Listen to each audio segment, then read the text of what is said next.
What's going on, friends? Welcome back to Forward Progress, live here on the Forward Progress HQ YouTube channel, part of the Hammer Betting Network and powered by Pinnacle Sportsbook. I'm producer Jason. You can catch me here every Thursday to break down the Thursday night action, to talk in-depth props with Hitman, preview the matchup between the two teams with Eric Eager. And today, don't want to bury the lead here, but we might have a super special guest for you guys towards the end of the show. You might be able to figure out who that is if you've been a longtime fan of the Hammer here, not the Fammer.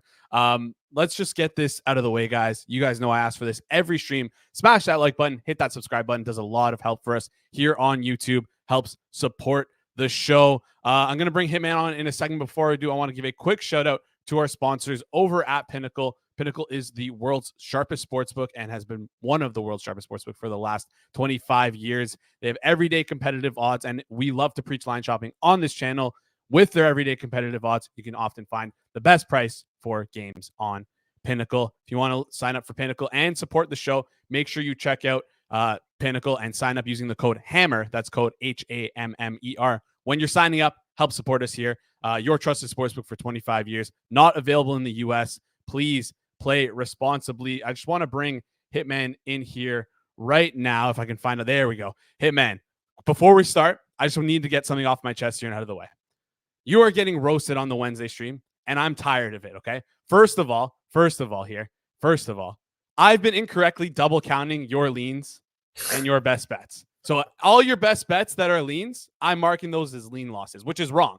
So your record should already be better than it is. On top of that, I've missed a couple leans that have not been in the sheet. I will be looking to do better for you. So one, I just wanted to take this opportunity to apologize to you for doing that. And then two, if you're watching the Wednesday show and you're watching the Thursday show, you know that Hitman is absolutely smashing props on these Thursday shows. So listen, put some respect on Hitman's name here. Hitman, glad to have you back. Hey, listen, anybody that thinks, you know what, maybe the Hitman's not I'm going to give you like a wrestler, old school WWE promo. You know, anybody thinks like, oh, maybe the Hitman's not a winner. He goes on this best bet and gives a Wednesday pick that loses every week. You know what? Just give me some accounts and see if the Hitman, if I actually win or not. So that's my promo, Jason. I appreciate that. The crazy thing is like those leans are like also usually bets. So like if it's a 3-4 pick show, then like right now I'm probably like what, when you count the like 55% probably, but yeah. It will listen, you're like 68% now, and I've double counted a lot of those best bets. So it's like those bets are almost baked in here. And I see in the chat, everyone dropping these comments, asking questions for Hitman. We're going to get to them in a second here. Go ahead, Hitman. Eric in the chat, shoot me a message and then I'll add you and you can DM me. So yeah, just respond to Hitman on Twitter. If you see any of his tweets, just respond to him, and then he will DM you himself. We get that Twitter is not X is not the easiest thing to do with the DMing stuff here. So anyways, let's get right into it here. Before we do though, Mass has a great piece of advice for us. Ride with Hitman on Thursdays, fade him on Wednesdays. Fair enough, Mass. You know what? Fair enough. We'll let you get away with that here. We got Curtis Johnson in the chat who has a general question here. And I also had this question, so I'm just gonna leave this to Curtis here. He's asking, when there's a lot more unknowns for a game like this, when injuries and new QBs play, do you kind of take a look at stabbing some alt markets here and there? Is that something you ever like to play? And I know you don't like to play in these weird markets, but alt markets are something you look at? Yes, it makes a lot of sense, but you have to be very price sensitive with it, because a lot of times when you're playing these alternate markets, the VIG is just going to be so much more. Whether it's like some of these places that are offering just a one-way market on an alternate, like if a guy's at 25.5 receiving yards, a lot of places will have like 40 plus, 50 plus, but it'll just be a one-way market. Yeah. So you have to be very price sensitive with it. I try to only do it unless I really like the situation, because there is so much hidden VIG that is baked into those alternate markets. But if you do find situations that are worth it, then you can go ahead and fire on that. Like an example can be with a wide receiver that maybe he's a high variance player. He could go for 50 or he could go for 5, maybe like a Marvin Mims is a guy that you think about. Or another example is like maybe a quarterback that could potentially be benched. Well, he could easily play a half and go under 100 passing yards or something like that. So that's when I would look to maybe look at the alts. I wouldn't look at them as much for players that are more known, such as like, just think of like any of the most consistent players you can think of. Mm-hmm. That's a guy that maybe I don't look towards playing alts as much. Yeah, fair enough here. And if you're playing alts, keep an eye out on the price and always shop around, because there's one.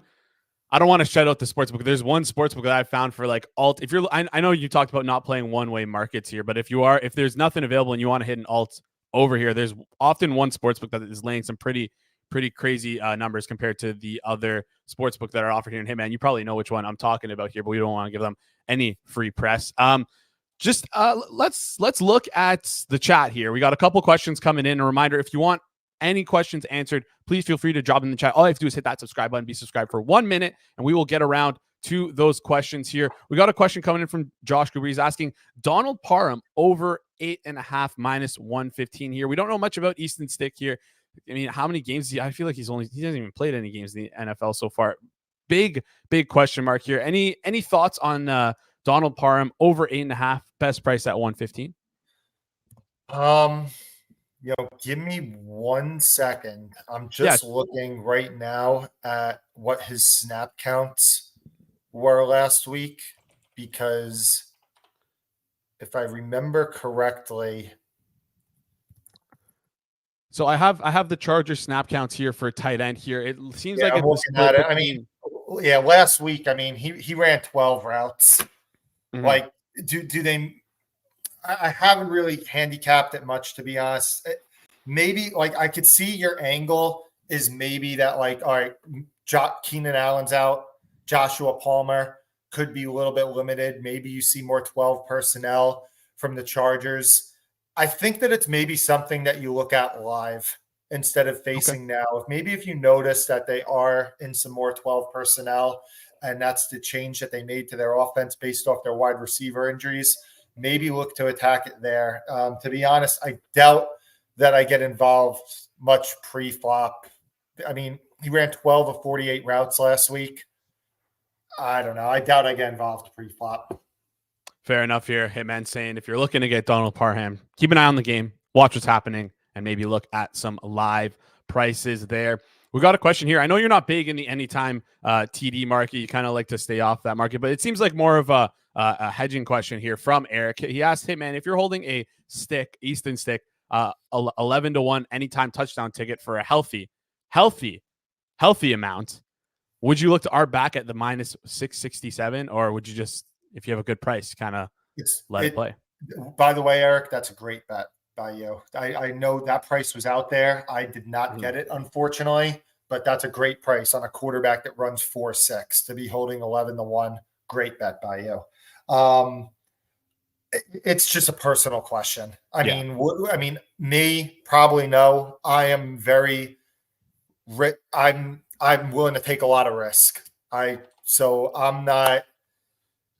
For me, no. But I mean, if you feel like you overbet it, you want to lock in a profit, you're still building your bankroll, go for it. But if you don't feel that way about it, you're probably just taking a negative EV position by just forcing yourself to hedge, unless that you think that minus 667 has value. And if you handicap it, that, you know what, like that's a bet that I would make even if I didn't have this 11-1, then maybe you bet it. Or maybe if you think even it's a break even, maybe you do it to lower some risk. But I'm of the belief that you make a great bet, you stick with it. But everybody, it's personal preference to a lot of people. Yeah, and a good friend once told me we're gamblers, not gardeners, right? Gamblers don't hedge, gardeners do here. And just a quick little shout out to Pinnacle over here. I'm seeing that Easton Stick is at minus 645 on the no for the anytime touchdown, which is one of the benefits of having Pinnacle as one of your available sportsbook here. A lot of these sportsbooks don't like to offer two-way markets on the anytime touchdown here. So if you end up getting a good price on an anytime touchdowns, it always leaves you the opportunity to hedge off if you're interested in doing that with these two-way markets. So shout out to Pinnacle and appreciate the sponsorship here. Someone's asking, I'm gonna skip over that question. I mean, there's a lot of we talked about the Easton Stick rushing. He's obviously a quick rusher. I didn't really watch him a lot in college, and I saw his rushing yard total, and it kind of stuck out to me. It's like the market's around 20, and it's actually moved since then. It was around 17 and a half before we hopped on here, with a couple rogue books on the 20 and a half here. It seems like it's getting bet up towards the over. Is this like, do you profile Easton Stick as a per se running quarterback? Do you think that maybe he'll have a chance to clear this total of 20 and a half? I saw a couple 17 and a halves out there earlier. I assume people bet it up. There's one remaining at minus 150, which probably isn't the best when you're looking to get to 19 and a half here. Have you looked towards this Easton Stick over rushing yards or under rushing yards at all? Yeah, I mean, it opened 10 and a half at some places. That was just a pathetic opener. Like I said, he runs 4.6. He ran at North Dakota State. It's just such a tough bet to price because there's so much of an unknown. All you can really go off is his preseason stuff. You could go off how fast he measures, like at the combine and stuff, and what he did in college. I would have said that low 20s was probably fair. So I think at the current market, it's just a complete pass. But again, it's something you monitor live. This line could be wrong, and the live betting could be going off what the pregame algorithm was. So yeah, and that's monitor. But I have no opinion right now. For people who don't know, obviously a lot of these books use the pregame price to kind of work around their live prices. So if you're noticing something where he's whenever he feels a hint of pressure, he's running out of the pocket and breaking out a run here, then yeah, you might want to look towards the rushing yards over here. Any Hitman, before we get into your best bet here, do you have any opinion on the overall game itself, or are you kind of laying off a game like this? It's kind of a disgusting game here. I'm trying to find, I mean, there's so much uncertainty. A lot of players are out injured, like no Keenan Allen, potentially no Devontae Adams, like a lot of grossness here. And it sucks with the Devontae Adams stuff because, the pricing is all over the place because you don't really know if it's baked into the line or not. Well, the fact of him not playing might be baked into the line here, but it's just gross pricing all around. Do you have any opinions overall on this game? I mean, I bet the Raiders when the Allen news came out at 2.5, but that doesn't do anything for anybody. Lean towards the under. I just think that the Raiders, their pass rate over expectation has been so low. And with all the talk about, like, do they bench O'Connell and everything, I think that it's going to be a classic Antonio Pierce, we're going to run the ball and play defense type game against this backup quarterback. And I don't think Josh Jacobs being in or out changes that mentality. I think that Zamir White ends up getting a lot of touches if Jacobs is ruled out. And I would maybe look to take advantage if books are going to like increase O'Connell's prop numbers, or they're going to increase some of the other receivers. If Jacobs does get ruled out, with the book's assumption being, oh, well, now they're going to pass more, I think maybe you take advantage of that and you go the other way, because I think that Antonio Pierce isn't going to change the way that he wants to play these games, which is run the ball and play defense. Yeah, and this is a good little education piece for everyone who's watching this, right? It's, again, like I feel like we're talking about not really playing anything now, but like kind of having a plan for playing the live market here, because it feels like there's a lot of uncertainty leading into things here for today. But yeah, you want to just get into our best bets here? I mean, I feel like there's not much. You kind of hinted towards it already. Let's just dive in to our best bets here for today. Who you got for us and why? Let's go with, can I give you more than one? Go for it. Hey, man, you're on fire on Thursday. You can play whatever you want here. All right. Well, these are going to be price sensitive, but because again, we'll run through it all. I bet a lot of these before I come on. Like the lines move. I'm sorry, but I got to feed my family somehow, because we know it's not Wednesday NFL mark sides that I'm feeding my family with. Austin Eckler, what do we see on his under carries?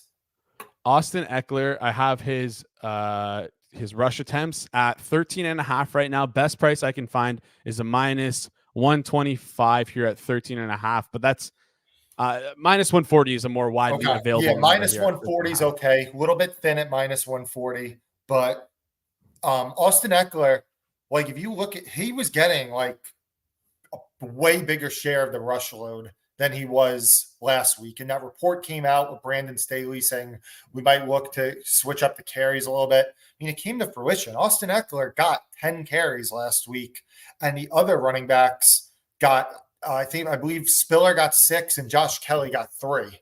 So it was almost like a 50% split that we had on these running back carries.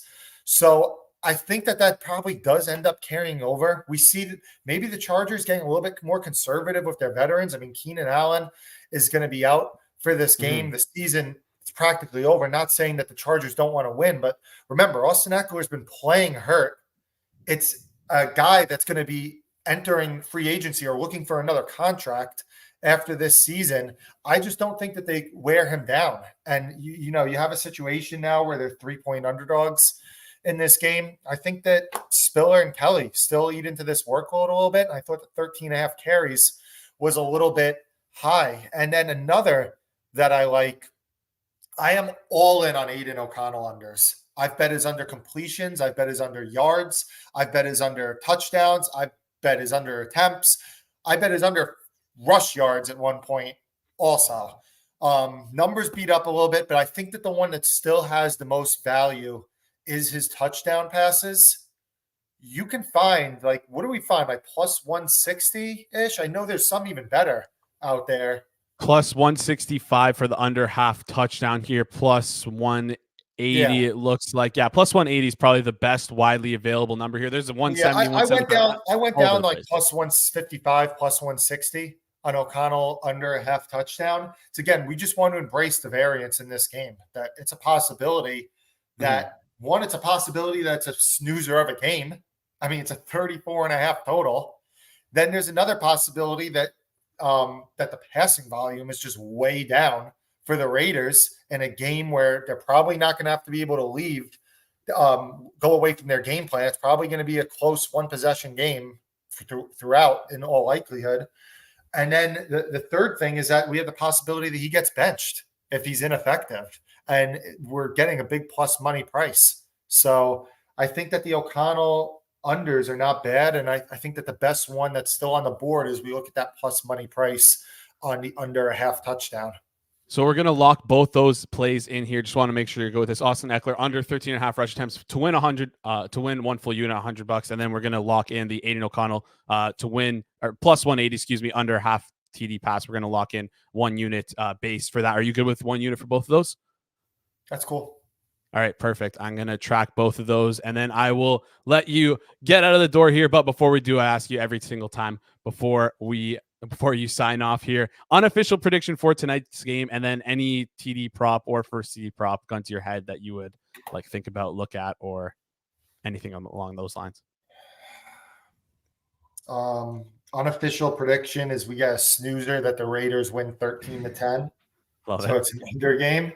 Okay. And I'm thinking a first touchdown. What do you see on Isaiah Spiller's lines? Isaiah Spiller's lines is, it seems like for the first touchdown, it's 40-1 on a 40-1 actually on a book you can like pretty widely like a big sports book, we'll call it that. Yeah, I mean, I would say Spiller, and I don't even know if it ends up in my pocket, but like there's some 11-1, 13-1 out on Spiller anytime touchdown. Yep. Don't hate that bet. Don't hate that bet. Yeah, especially with what you mentioned here with the increased opportunities for Isaiah Spiller here. Almost said CJ Spiller. Wow, what a throwback. All right, Hitman, thank you so much for joining us here today. We appreciate it. You can find Hitman on Twitter at Hitman428. And remember, if you have any accounts, reply to one of Hitman's tweets. He'll DM you, and you'll be able to help him out here. Hitman, thank you so much for joining us today. We appreciate it. Thank you. Appreciate it. All right, that was Hitman. You can catch him here on the Forward Progress YouTube channel every Thursday and Friday. Every Wednesday and Thursday. Wednesday Best Bets not going so well, but Thursday show has been doing great here. Quick little plug before we go on air or bring on Eric here. Just a reminder, tonight at 8 p.m. you can catch Rob Pizzola live alongside the one, the only Jeff Feinberg for the second half of the Sunday night football game. We'll also be going live for the first half, but that second half, Jeff Feinberg will be alongside Rob for the entire thing. It's going to be fireworks. It's going to be electric. It's going to be a great time here. So make sure you tune in to that as well. Going to bring on Eric here. You can find him on the Forward Progress YouTube channel like Hitman Wednesday and Thursday, but you can also find him on the Sumer Sports Show alongside Thomas Dimitrov. Great plug, great show. Got to shout that out every single time here. And then also make sure you sign up for the newsletter because, I mean, if the NFL was a stock market, I think Eric Eager would be absolutely crushing right now. He does a weekly newsletter every Friday where he talks about what he's buying, what he's selling. Does a great job with it. So go check that stuff out. Eric, going to bring you on right now. How's it going? I'm doing great. I didn't know what to put in my my little like subheader here, so I just did the example one that StreamYard gives. Oh, that's amazing. I didn't even know that they did that. But founder of creativity. I love that. All right, Eric, let's just dive right into it here because I know you got to get out pretty quickly, so I don't want to keep you here for too long. I kind of created a little bit of a loaded run sheet for us, but we'll get around to what we can get around, and if we can't get around to everything, it's all good here. I wanted to quickly start with both these teams. They're kind of in the dumps. They're 5-8. There's basically zero chance of them making the playoffs. I think it's like a 2% chance for each team to make the playoffs. Anyways, they're done. So we're going to look towards next season today here because I think that's the only interesting thing to talk about because this game is just puke worthy to me. So I want to start with the Raiders side, right? We got Antonio Pierce here. He's 2-3. Seems to have done a good job in gaining the trust of the players here. I'm just curious what you think of Antonio Pierce's job so far in the 5 games that he's coached, and if you think he'll be a potential head coach for the Raiders or another team next year. I don't think he'll be a head coach for any other team. I don't think he necessarily has the experience. You generally don't see that happening where a guy's an interim coach and then he goes and coaches somewhere else. So that's probably not in the cards. I think that he's got a better than puncher's chance at being the coach of the Raiders just because Al Davis is sort of like, or not Al Davis, Mark Davis is notoriously like cash poor for an NFL owner. And, head coaching, and we get on this with the Chargers. I know Jeff is coming on, but it's like the same thing with the Chargers. Like they go after first-time head coaches in large part because they're either backed up with guaranteed money to the previous coach or they're cash poor or both. And in the case of the Raiders, they're both. And so I think that that's one reason they could stay with Pierce.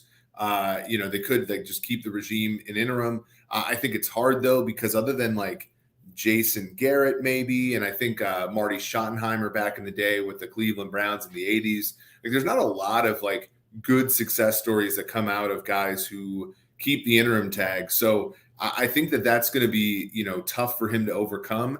Raiders are a storied franchise. I think that they're somewhat attractive to some people in the league. So they might have actual suitors. So it'll be interesting. I don't think it's a 0% chance, but I wouldn't put it anywhere near a coin flip. All right. And I think this kind of leads to my next question here, because of the state of the Chargers, the Raiders and where they're at right now, it feels like there's going to be a lot of turnover. It feels like it might be a position where we see guys like Devontae Adams, guys like Josh Jacobs on the way out. I mean, kind of furthermore to if they hire Antonio Pierce or if they look towards another head coach, it seems like there'll be a team that's going to be doing somewhat of a complete teardown. Do you think that's in the cards here for the Raiders? Or do you think they're going to, they seem to just mindlessly go after it year after year. Do you think this is finally the year where they do actually do a proper tear down and rebuild? Probably. I think that's going to start with, a trade of Devontae Adams. And, that'll obviously, free up some space for them. Although, if you look at Adams' contract, in 2024, it's $40 million dead.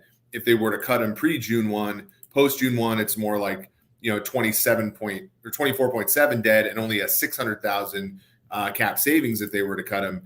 A trade is maybe a little bit easier, not quite as bad, especially if it's post June 1. But again, that requires a team to trade for him and to take on, what is a almost 17 million guaranteed base salary next year. So that's going to be harder. It's sort of cheaper to keep him in a lot of ways than to cut him. And then when you look at, obviously Jimmy Garoppolo, his deal wasn't necessarily as bad. When you look at, next year they can cut him.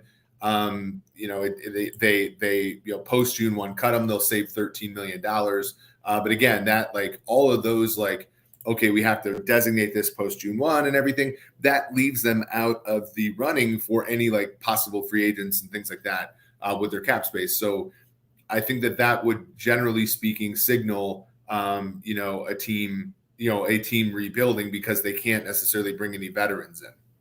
Okay, let's flip over to the Chargers here. And I know I mentioned that we probably weren't going to talk about this, but I'm just going to throw us under the gun here. I had a galaxy brain, borderline psychotic idea, and I wanted to run it by you. I ran it by you in our little group chat that we have on Telegram there. And it's going to be talking about Justin Herbert and the Chargers, right? So right now we know the Chargers are 5-8. Justin Herbert's out for the year. The chance of them winning another game is very, very unlikely. This is probably their best chance to get a win here. Their schedule is pretty tough. They play the Bills, they play the Chiefs, and I believe they play the Dolphins. I'd have to double check the schedule one more time, but they have a tough schedule nonetheless here. So I asked you the question, would it make sense for the Chargers to, I know this sounds crazy, but trade Justin Herbert and potentially look to get the 1 or 2 pick in Drake May or Caleb Williams? The reason why I kind of mentioned that is because, listen, Justin Herbert's going to get paid for the next, 8 years, 9 years, 5 years, 6 years, whatever it is. And that rookie contract is incredibly valuable. The Chargers are in a really tough situation right now. And on top of that, spending this money on Justin Herbert, it might be wise for them to look at a younger quarterback, get a guy on a rookie deal, and maybe save some money and try and win like that. I'm going to bring up over the cap here. How crazy of this is a take? Is it even possible with the dead cap money that would happen if you were to trade Justin Herbert? Yeah, so this is, by the way, Jason Fitzgerald, who runs Over the Cap, phenomenal guy. But you look at this, the one line item you want to look at is the prorated bonus. So there is, $300 million on that contract. 116 million of it is prorated bonus. And whenever you trade or cut a player, if you do it before June 1, all of those monies that are left on the prorated money get accelerated to the year that you trade or cut him. If you trade or cut him after June 1st, the prorated money that you're accounting for that year, you're responsible for, and then everything else gets accelerated the following year. And so when you look at those numbers, the 13 million, the 22 million, the 22 million, 22 million, all of those go from being applied to the Chargers cap in those subsequent years to either 24 or 25, depending upon when you were to execute the trade. And in the case of a trade, you can't execute. It wouldn't make sense to execute a post June 1 next year, because that's after the draft happens. So it's just, he's their quarterback, and and obviously I know he's a very good one, and they're not a very good football team despite how good he is, not because of how good or not good he is. So I think even though you make a lot of sense, it's just from a the rookie contract deal is valuable, and I think Chargers fans are kind of smarting over the fact that they wasted essentially his rookie deal. There's not really any way to get out of it. And even though, it'd be nice to have a guy on a rookie deal, the second best thing to have is a great player on a veteran deal. And that's what they have. So they're better off building around him. But it's not, until it gets to and there are other contracts, by the way, that are much easier to do this with. Russell Wilson's, for example, much easier to do it with that than Herbert's, the way it's structured.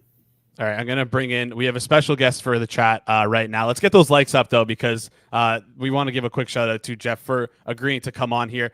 Jeff, I'm going to pull you in here for a second. I know you're probably losing your mind behind the scenes hearing the words trade Justin Herbert. I was just curious to hear Eric's thoughts. I have zero idea how the salary cap works here, but I mean, listen, let's just, do you have any words or thoughts? Yeah,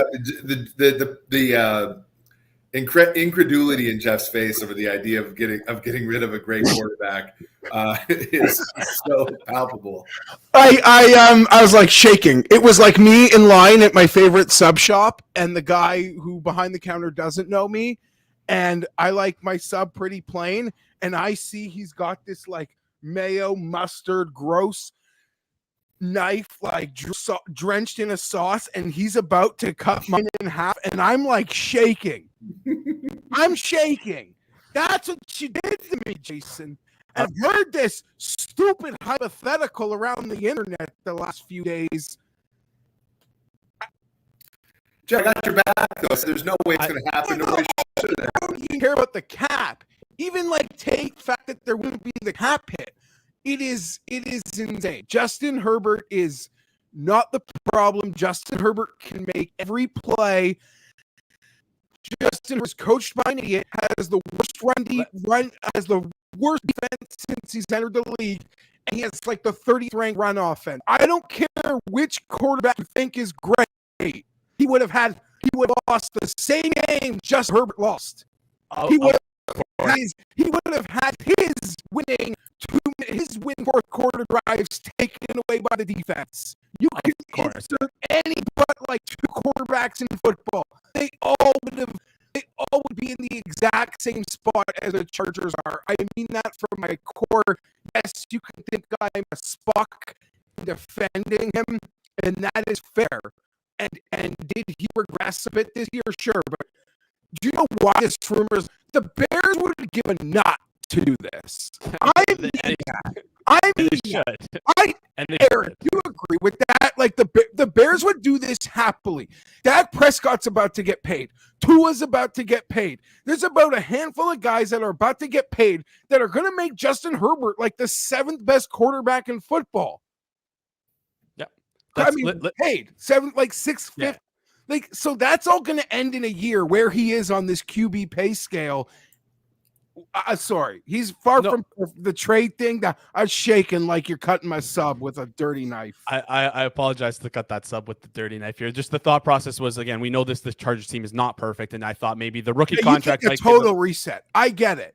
Like you're seeing it as a total reset because as anyone who pays attention to football, not many people care about the Chargers. The people that do were hyper aware of like there's a lot on the line for the Chargers this year. You look at their books beyond the Herbert, between Mike Williams, Keenan, Mack, and Bosa, it is like 4 guys combined for a grotesque number of the cap number that win or lose this year, something huge was changing in Charger land. They didn't win this year. They lost drastically.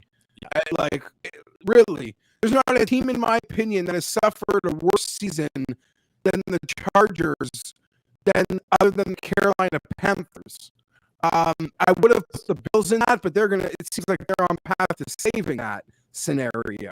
So there's no way out. There's no real way out, other than maybe losing out, getting a 5th pick's a little ray of light. There's huge turnover coming in the Charge roster. So I can only respect your take from thinking just like reset the whole thing, but no. If you look at the Chargers, because sort of next year, when you look at effective cap space, only the Bills, to your point, Jeff, and the Saints have fewer cap. The Chargers are $42 million over if the offseason were to start today. $58 million after you account for signing draft picks and minimum value players just to get to 53. So it's tough. That being said, we've seen quarterbacks of Justin Herbert's ilk elevate shittier rosters. Like this is, so I think that there's always hope for him. To me, I think that, you have to hope that Keenan Allen has one more year. You have to hope that Quentin Johnston finds it. You have to basically get off of Eckler, because anytime you give him the football now, unfortunately, it's a loss of value. And, hope that Herbert gets an offensive coordinator in place or a head coach who's an offensive play caller in place that can leverage his skills. But it's dire there. And to your point, Jeff, like this was a puke point season. Like either you were going to produce or we were going to fire everybody. And, the quarterback, to your point, is not the problem there. They're mid. I talk Chargers and Dolphins fans have mid-offs, and the Dolphins are mid because of their quarterback, and the Chargers are mid despite their quarterback. That's the total difference between those two teams. The Chargers do have a chance to save their mid-off, because they lost every mid-off this year. The mid-offs, all those games, the early seasons games by field goals where they couldn't get it done, where they had the lead and gave up the lead, then our last drives are horrible, and Herbert can get made fun of that. The smallest ray of light, though, Eric, is a couple years ago, Joe Burrow suffered an injury, and that resulted in the Bengals having a great draft pick in a QB-loaded draft. That sort of reinvigorated Burrow and the Bengals, and the same position can happen for the Chargers if they lose out.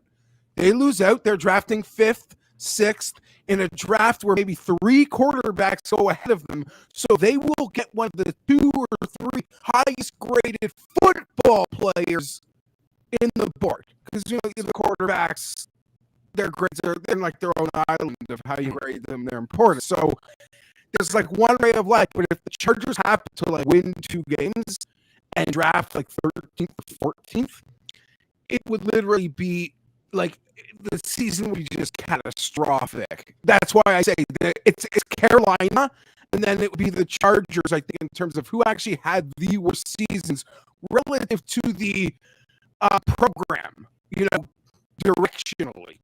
Yeah, the one thing you have to hope for a franchise that notoriously gets bad luck, for some team to galaxy brain the whole thing and take Malik Neighbors or something like that over Marvin Harrison, and for you to luck into that, right? Like the same way my hometown Falcons over here took Kyle Pitts over Jamar Chase, and basically sent the Bengals into relevancy for the next few years. So I'm hoping that happens to you, Jeff, even though I'm a Chiefs fan, and I would like to see an actual foe in that division. And that's the embarrassing part about it, because this was the year the Chiefs were on the rope. And if the Chargers were competent, I mean, look how bad the Broncos were, and they're in a position to at least catch the Chiefs. Any competent organization should be in a position with good players to be able to take the Chiefs down this year, and the Chargers couldn't. It makes it more embarrassing. Jason, I got 2 bets for tonight, though. Can I ream them off? Yeah, so I was gonna say we don't have much time left here, so let's just get into our best bets for tonight. Eric, if you want to start, or Jeff, you give us one, Eric will give us another, then we'll go kind of back and forth here. So give us your 2 right now, Jeff. I lied. Go for it. Yeah, they're kind of the same. I hope the Chargers lose. I think the Chargers will lose, but they could have been earlier the day at the numbers. I got Quentin Johnson over 28 receiving yards. Like, it's probably the only thing relative the Chargers want to do. Throw him a couple line of scrimmage passes, let him get 8 yards. 3 or 4 of those I think are in the bag tonight. And I do believe that Josh Palmer over 32 yards. I don't know what Easton Stick's going to do, but the yards are going to go somewhere. The Chargers will get that. It's not like the Raiders like to they'll let you get down the field and screw up. And I don't know. I think there'll be enough for those who receiving props. All right, Eric, I'm going to let you out right after you give your best bets, so just quickly fire them away for me. Cool. I have Aiden O'Connell under half interception on the lot. The numbers got worse because there's a chance he gets benched. But the over under his passing yards was passing attempts was 30 and a half, which makes kind of the interception prop have some value. And I also like Jeff's favorite player, Kenneth Murray, over 6.5 tackles and assists at minus 130. Raiders are going to give the ball to the running backs basically the whole game. I think Murray's in position. Murray will catch a few running backs 4 or 5 years. I'm going to lock both those in here. Eric, I'm going to let you step out because I know you have a hard out here. Thank you so much for joining us here, Eric. Talk to you later. I'm going to lock in those bets quickly. Jeff, if you can just stick around here, going to lock all of those in here. Aiden O'Connell under half for interception. Josh Palmer over 34.5 receiving yards. Quentin Johnson over 29.5 receiving yards. And then we're going to look at Kenneth Murray over 6.5 tackles plus assists here. Reminder, you can find all of our plays tracked live on the show here. You just head over to the Forward Progress HQ YouTube channel to find all of our plays tracked live over on BetStamp. Just search Forward Progress HQ in BetStamp here. Before we go, Jeff, I'm just curious to hear your thoughts on Brandon Staley. Do you think he'll get fired tonight? Do you think he'll get fired? When will he get fired, I guess is my question to you. And then do you have anyone in mind for offensive for head coaching here for this team? Yeah, he's 100% going to get fired. Around this time, I guaranteed it with Anthony Lynn. Like I said, if he doesn't get fired, I would shave my head bald. Bald. I'm not going bald. I would bick it. And I don't have much going for me, Jason, but it is this beautiful head of hair. Okay. I'll bick it. I'll bick it in protest. If they keep him, that's how certain I am. So he is gone. As for who will replace him, I honestly do not know. As Eric mentioned, the Chargers have gone to 3 straight first-time head coaches. Sometimes that's about payload, and other times it isn't, because before that, they went Marty Schottenheimer and Norv Turner, who certainly weren't first-time head coaches. So I'm worried they feel so scorned by the first-time head coach that they'll be looking for a retread. The only retread that's acceptable to me would be Bill Belichick. Do I love it? No, but I would accept it. I'm deathly afraid they would do a Dan Quinn. That scares the shit out of me. And, I hopefully the Bills win enough where they don't want to fire McDermott. I'm scared the Chargers would also consider that a quality retread option. So, but I'm about trying to hit a home run on the first-time head coach.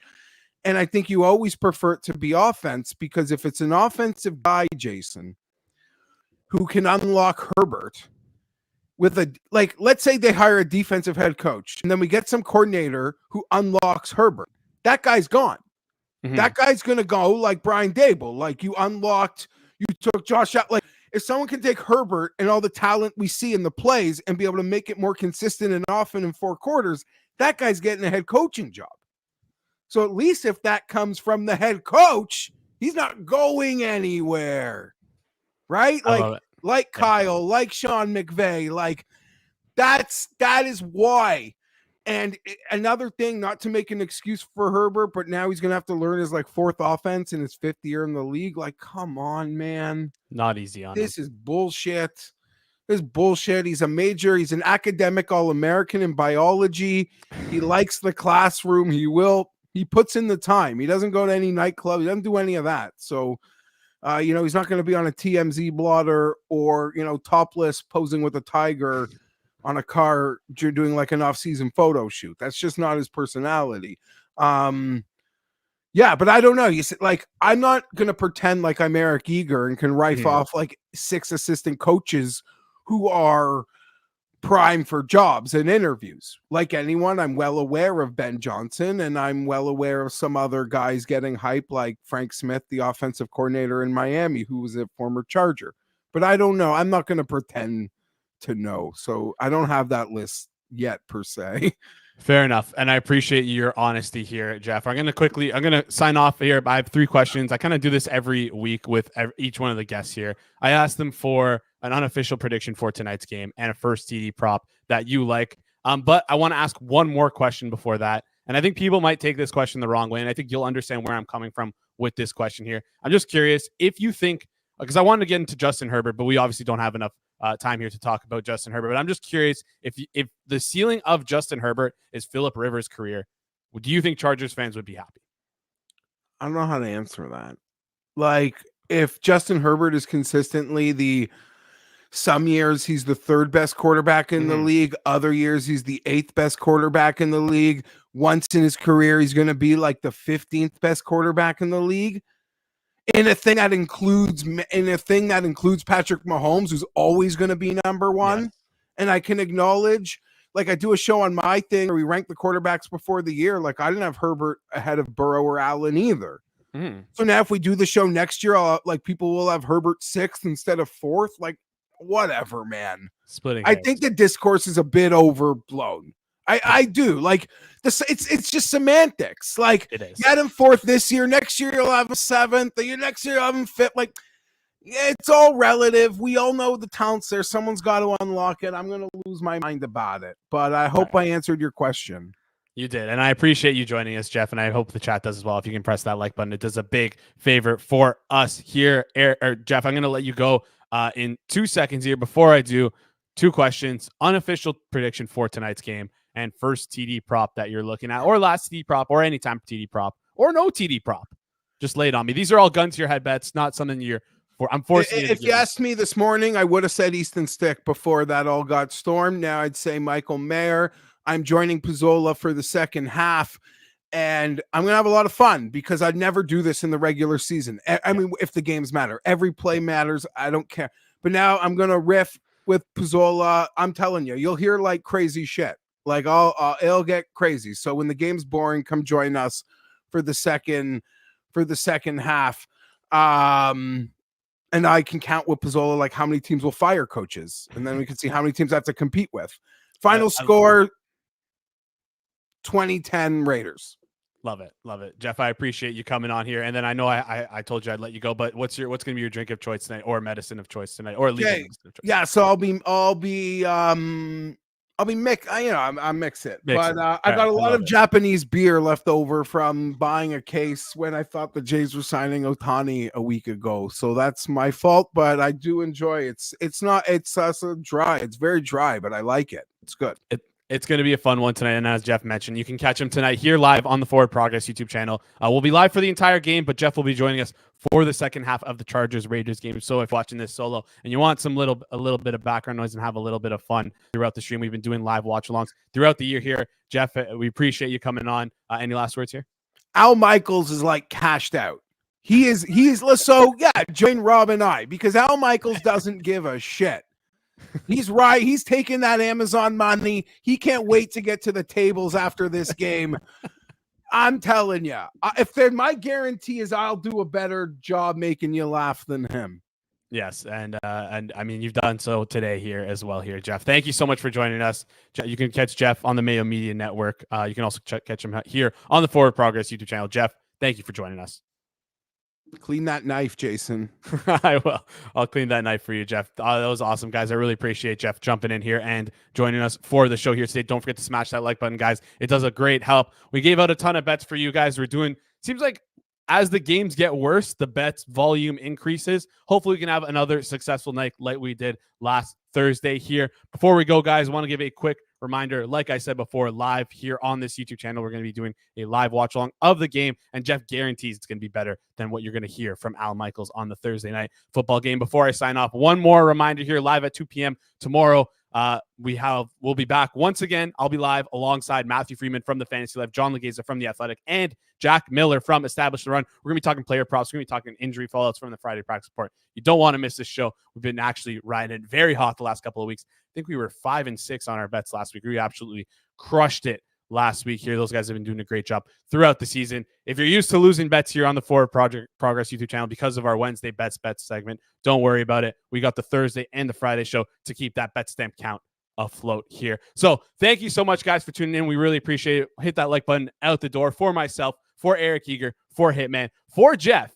This has been Forward Progress, powered by Pinnacle on the Hammer Betting Network. Guys, thank you so much for tuning in. Good luck on your bets tonight, and we'll catch you all later.